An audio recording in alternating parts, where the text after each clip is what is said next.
Tapi apabila FPI ini melakukan kekerasan, itu tidak dibenarkan. Tidak dibenarkan. Jadi di dalam organisasi FPI ini ada prosedur standar. Yang pertama, kita menunggu laporan masuk. Nah, artinya ada laporan dari masyarakat bahwa di wilayah mereka itu katakan ada tempat perjudian, ada tempat pelacuran, harus ada laporan dari masyarakat. Jadi tidak ujuk-ujuk FPI datang tanpa permintaan masyarakat. Ujuk-ujuk. Ini masih ada logat Betawinya ya. Iya, jabat udah ujuk itu. Bahasa Inggrisnya apa itu kan? Jadi kita mesti ada laporan dulu dari masyarakat. Nah, kalau masyarakat melapor, berarti kan di sini ada ketidaknyamanan dari masyarakat terhadap kemaksiatan tadi. Nah, kalau laporan sudah masuk, kami lakukan langkah investigasi. Oh, pakai ide investigasi. Ya, artinya kami periksa dulu laporan masyarakat itu benar atau tidak.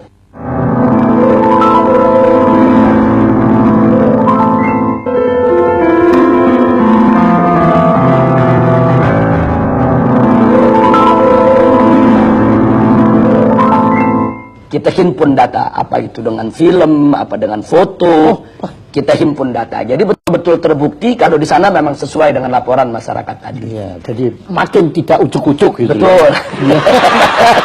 Nah, kemudian setelah itu masih ada langkah ketiga. Setelah data terkumpul, kami lakukan pemetaan wilayah.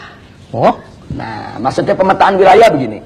Kalau mayoritas masyarakat di wilayah tersebut setuju dengan tempat maksiat tadi, mungkin ada anaknya yang bekerja di sana, mungkin ada warganya yang jadi tukang parkir di sana, itu diperhitungkan. Itu namanya pemetaan wilayah.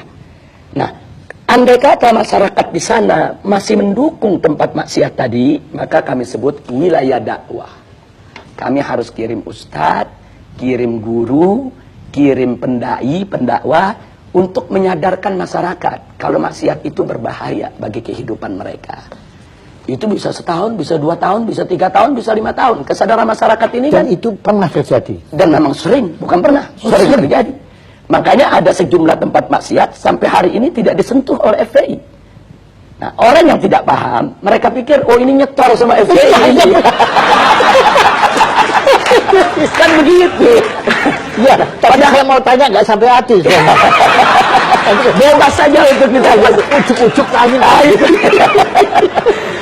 Jadi maksudnya kalau tempat tersebut, kalau warganya masih mendukung, kemudian kita melakukan satu aksi fisik lah katakan, itu kan akan jadi konflik horizontal antara FPI dengan masyarakat, Pak Jaya. Dan itu dihindari. Dan itu tidak boleh. Kalau setelah kami investigasi, ternyata masyarakat mayoritas memang nggak suka dengan maksiat tadi.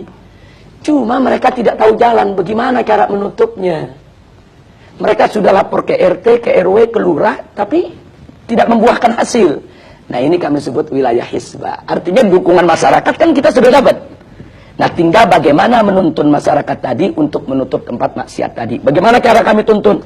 Kami bawa mereka ke tingkat yang lebih tinggi. Kami bawa ke camat, kami bawa ke gubernur, kami bawa ke DPRD untuk dialog.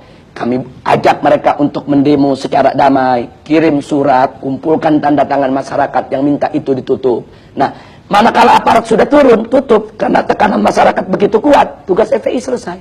Makanya saya pernah dengar, Habib bilang, kalau tidak ada maksiat, kan bilang diminta FPI bubarkan diri, dibubarkan. Iya. Habib bilang apa Pak? Ya, jadi kalau maksiat itu sudah tidak ada di Republik ini, pemerintah menegakkan hukum secara benar, FPI bubar sendiri.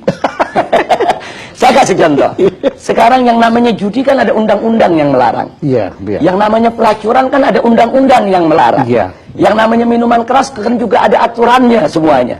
Kalau ini semua ditegakkan oleh pemerintah dengan baik, dengan benar, berarti kan pelacuran tidak ada. Berarti kan perjudian tidak ada. Nah, kalau ini dilakukan dengan benar, FPI kehilangan kerjaan, Pak Jaya. Itu kalau kami boleh tahu, itu kasusnya apa yang Habib sampai masuk penjara itu? Yang di penjara itu pertama waktu tahun 2003. Oh, yang pertama? Ya, 2003 itu sebetulnya simpel saja. Saya diundang dialog macam ini di sebuah stasiun televisi. Oh iya? Kita berdebat dengan salah seorang perwira televisi. Nah, kemudian di dalam debat tersebut pihak kepolisian itu mengatakan di Jakarta ini tidak ada tempat judi. Tapi saya mengatakan ada tempat judi, Anda jangan bohong. Saya bawa daftar alamat-alamatnya. Ini loh alamatnya, saya bilang, tempat anu alamat sekian, tempat anu alamat sekian, tempat anu alamat sekian, dan seterusnya. Kesimpulannya, dalam forum itu polisi ini terdesak. Besoknya saya dilaporkan penghinaan terhadap pemerintah. Akhirnya saya masuk penjara 7 bulan. Nah, jadi itu yang jadi persoalan. Makanya kadang-kadang saya sekarang bercanda kalau diundang dialog oleh polisi, ini jangan kalah ngomong ditangkap lagi. Ya. Kalau kita dialog kemudian orang kalah ngomong kita dituntut kan repot Pak Jaya. Iya, untungnya saya bukan polisi ya. Itu tahun 2003. Itu pertama. Ya, tapi kalau waktu tahun 2000. Tapi hikmahnya Anda menulis ini ya, ya. Betul. Nah, adapun pada tahun 2008 itu terkait dengan peristiwa insiden Monas. Nah, karena di insiden Monas itu kan ada kejadian Laskar Islam, itu kesatuan daripada berbagai macam ormas, terjadi bentrok. Ya, itu dengan komponen masyarakat yang ingin memperjuangkan untuk membela atau menolak Kepres pembubaran Ahmadiyah. Sebetulnya itu tidak perlu terjadi, cuman karena ada orasi-orasi dari kelompok mereka ini yang yang provokatif dengan mengatakan Laskar Islam ini dengan kata-kata yang nggak bagus lah, tidak layak untuk saya ungkapkan di sini. Yeah. Akhirnya laskar-laskar terprovokasi nyerang mereka. Nah, tapi karena di antara mereka ada FPI, yang kena biangnya kita, yang kena biangnya Pak Jaya. Dan ada yang ujuk-ujuk masuk penjara. Akhirnya masuk penjara. Pada saat kita ditangkap, polisi pun ditanya, ini Habib Rizik ditangkap pasalnya apa? Oh, nanti pasalnya lagi dicari dulu. Kalau itu pejabat ujuk-ujuk itu. Tapi nggak apa-apa, itu semua ada hikmahnya.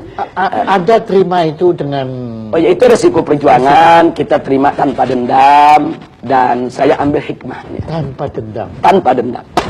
Nah, alhamdulillah.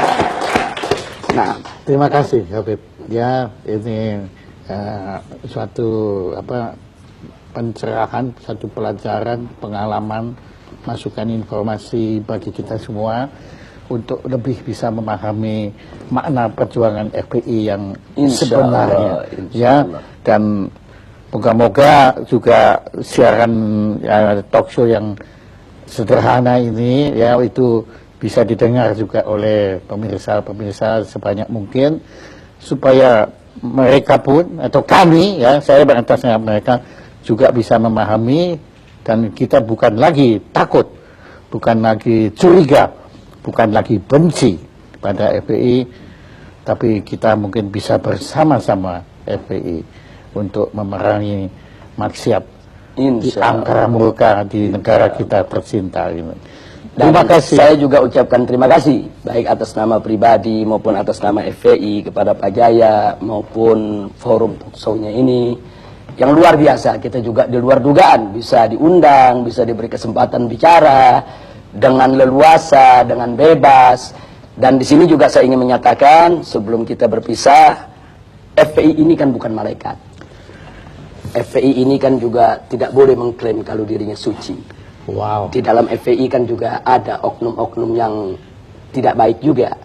Nah, karena itu saya juga minta bantuan masyarakat.